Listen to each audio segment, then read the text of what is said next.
Assalamualaikum warahmatullahi wabarakatuh.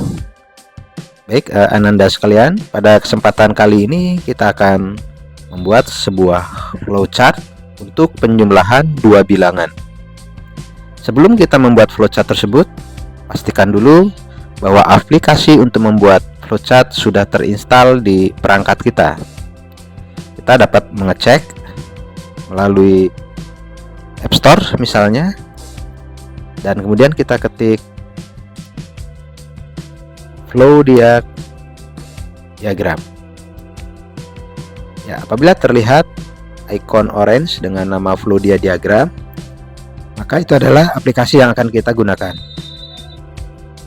Kemudian jika belum terinstall, maka akan muncul tombol di sini get ataupun mungkin install ya.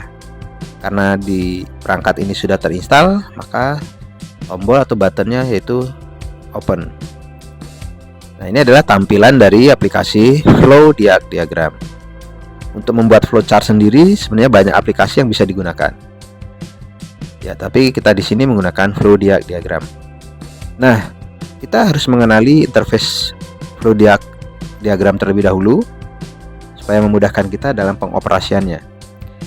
Ya, bagian atas adalah menu-menu yang bisa digunakan seperti open, save, undo dan seterusnya.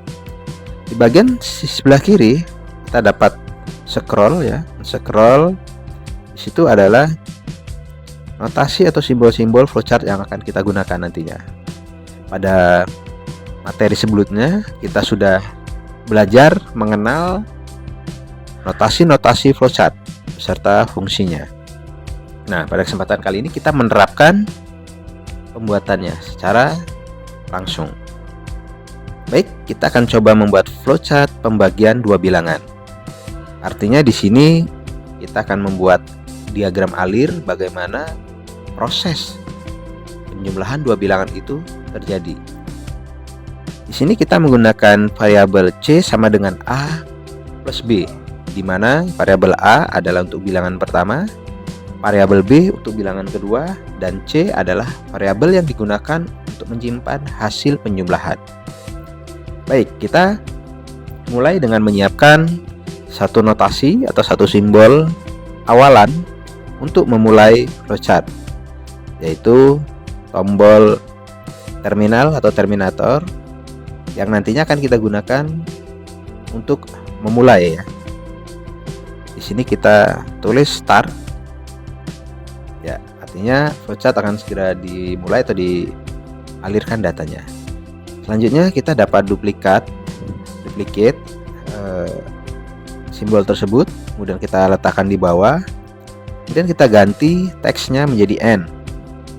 Ya, ini adalah cara mudah untuk membuat flowchart dengan menyiapkan simbol awal dan simbol akhir terlebih dahulu. Tapi pada proses pembuatan selanjutnya kita mungkin akan bertahap ya. Ini untuk memudahkan saja.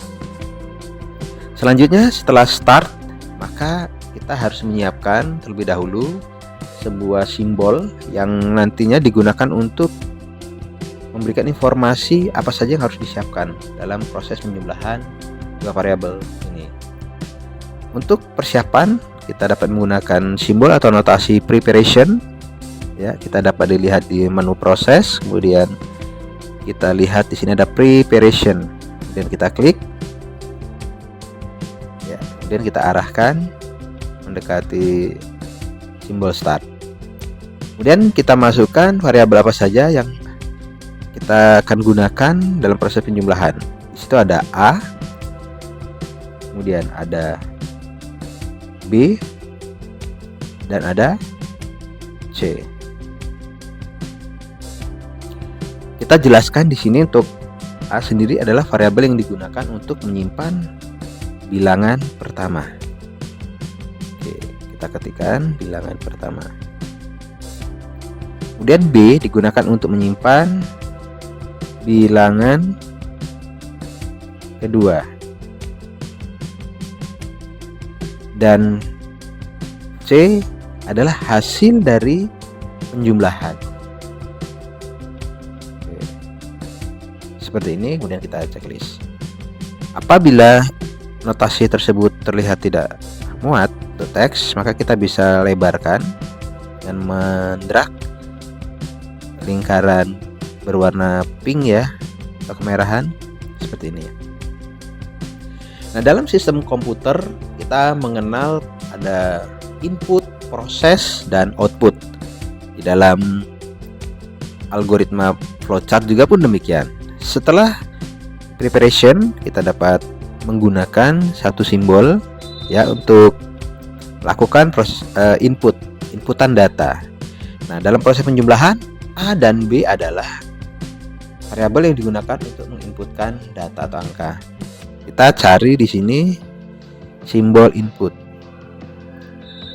Oke, di sini ada menu input dan output, ada data. Nah, ini adalah notasi atau simbol input, yaitu bentuk jajaran genjang ya. Kali ini tadi heksagonal. Kemudian kita masukkan teks atau variabel yang kita gunakan untuk inputan data, yaitu A dan B. Seperti itu. Setelah input tentu ada proses ya. Proses dilambangkan dengan bentuk segi panjang ya, kurang lebih seperti ini. Kemudian kita masukkan apa yang terjadi pada proses terhadap dua inputan tadi A dan B. Ya, betul. Bahwa di situ kita masukkan rumus C sama dengan A plus B. Ya, artinya dalam proses tersebut A dan B itu dijumlahkan. Yang hasil penjumlahan tersebut nanti akan disimpan di C. Setelah input, proses, selanjutnya adalah output.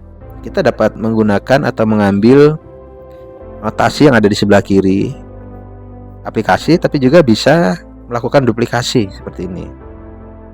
Ya, silakan tekniknya dipilih. Di sini saya menggunakan duplikasi, kemudian mengganti variabel yang ada di dalamnya dengan variabel keluaran. Di sini adalah yang dikeluarkan adalah C. Seperti itu. Pertanyaannya, apakah tampilan ini, simbol ini sudah bisa dikatakan sebagai flowchart? Ya, belum. Kenapa belum bisa disebut dengan flowchart? Karena belum terdapat aliran informasi atau aliran data antar satu simbol dengan simbol yang lain. Maka untuk itu kita harus membuatkan sebuah garis panah gitu ya, atau arrow, untuk menunjukkan bahwa terjadi proses aliran ya. Caranya bagaimana? Kita klik simbol oval atau tombol start ini ya, kemudian klik warna hitam seperti gambar rantai, kemudian klik bulatan biru yang di bawah, dan lanjutkan dengan mengklik bulatan biru yang ada di atas simbol kedua seperti ini ya. Dari cara tadi kita dapat mengambil kesimpulan bahwa seperti menarik garis dari atas ya menuju ke bawah dan kemudian memberikan tanda panah. Cara yang berikutnya juga sama. Klik objek atau simbol, kemudian pilih rantai hitam, kemudian klik lingkaran biru bawah dan klik lingkaran biru atas yang ada di notasi input. Nah, seperti ini. Dan begitu juga untuk simbol-simbol yang lain.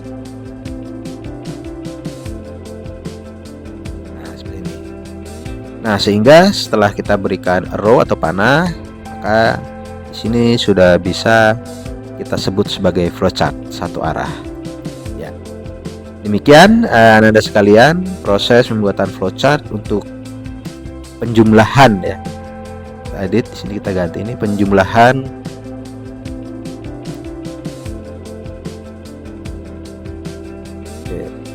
dua bilangan. Ya, seperti itu. Oke, semoga bisa dipahami, semoga bermanfaat. Terima kasih. Assalamualaikum warahmatullahi wabarakatuh.